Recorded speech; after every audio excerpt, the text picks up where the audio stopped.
Things are multiplying.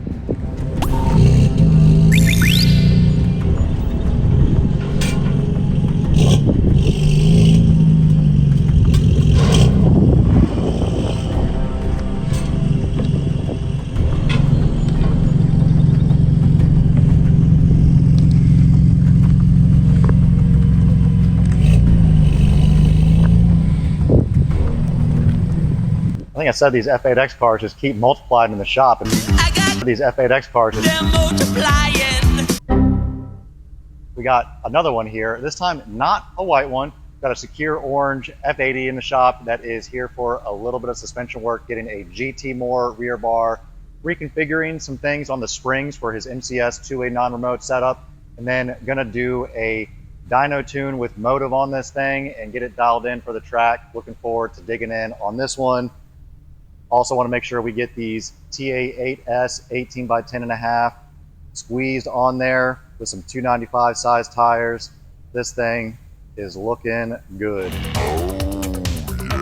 Installing a rear sway bar on one of these is a fun little project where you've got to lower down the rear subframe a little bit in order to snake the sway bar around through some stuff. Good thing Austin over here is a pro, and he's going to get this subframe lowered down somewhat. Not drop the subframe entirely, but just lower it and then snake it around. Looks like they've got the front springs already swapped out. We went from a 7-inch front spring to a 5-inch. Needed to do that 5-inch because we're going to do 295 size tires on the front of this thing, and that 5-inch spring gets the perch above the tire, so we have enough clearance to get that tire sucked in. Not much space to work with to get a 295 in here with the standard configuration MCS, but we can make it work. Guys are getting on it. Time to keep cracking. These boys are making some moves. They got that subframe already lowered and back up before I could even get back out here. The sway bar is snaked in place. Austin is trying to put stuff back together, but he doesn't know what he's doing. I'm just kidding, he does. Sway bar in place. Michael over there torquing the subframe back down, I think, getting that back up in place. Austin getting brakes back up in here. Almost time to go through checking the clearance of the sway bar against the boot and whatnot while we go through a range of motion of suspension travel, because that is a very important piece of the puzzle. Oh, one little note.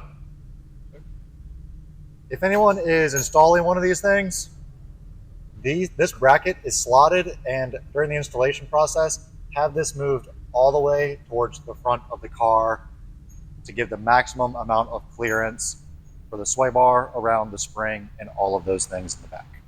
Working on getting the sway bar clearance all set up here.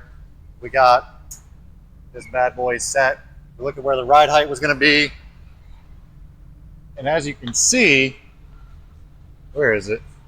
What we're trying to make sure of is the clearance between the sway bar and this axle boot remains open, because what happens is if you don't set the height of the sway bar correctly, or the position of the sway bar correctly, under full compression you will hit that sway bar into the axle boot and end up rubbing the axle boot. The boots aren't replaceable.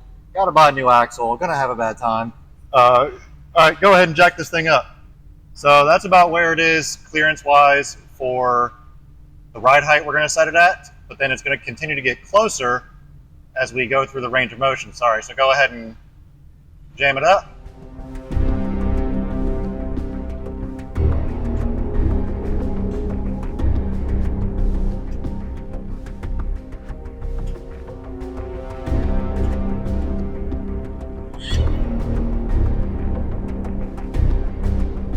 We still have a little bit of gap there. Pretty uncommon to actually be all the way this compressed anyways.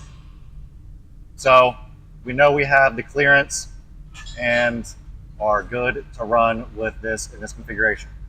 All right, you boys are good. Thank you, sir.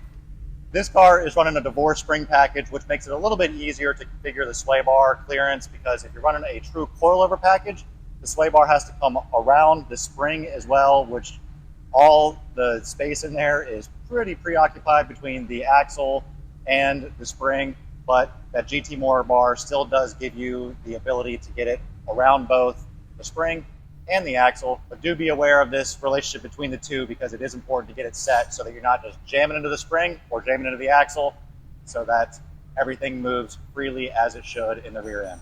Austin down here working on setting up this F80. Got it looking pretty good, getting her dialed in. Got these TA8S 10.5-inch wheels with some 295s all around, getting that camber, toe, ride height, all the things dialed in to make this thing feel magical on track with those MCS 289 remotes on the car as well. I think we're getting close to moving this thing to the dyno. Are you almost done? No. Oh, fuel starvation kit. You got to do the fuel starvation kit in it, and then we're heading to dyno. Setup complete on this F80. We had to add a little tow arm, an adjustable SPL tow arm in the rear to get the correct alignment. The stock arms are a little bit limiting once you lower the thing, want to get some camber in it, all the things. So had to add that SPL tow arm to get it back to where we wanted it. Now I think we're about to move to fuel starve and then to the dyno. Dave has been working on knocking out the fuel starve in this thing. I think he's got this thing almost back together, getting close. I'll tell you, we've actually received a lot of good feedback on the fuel starvation kit so far. Been out there for, I don't know, 6 or 9 months now, and a lot of people are reporting that it is resolving their issue, which of course we knew it would, but always great to get that feedback and know that this thing is working as it should and allowing people to get much further down in their fuel usage to be able to run longer on track.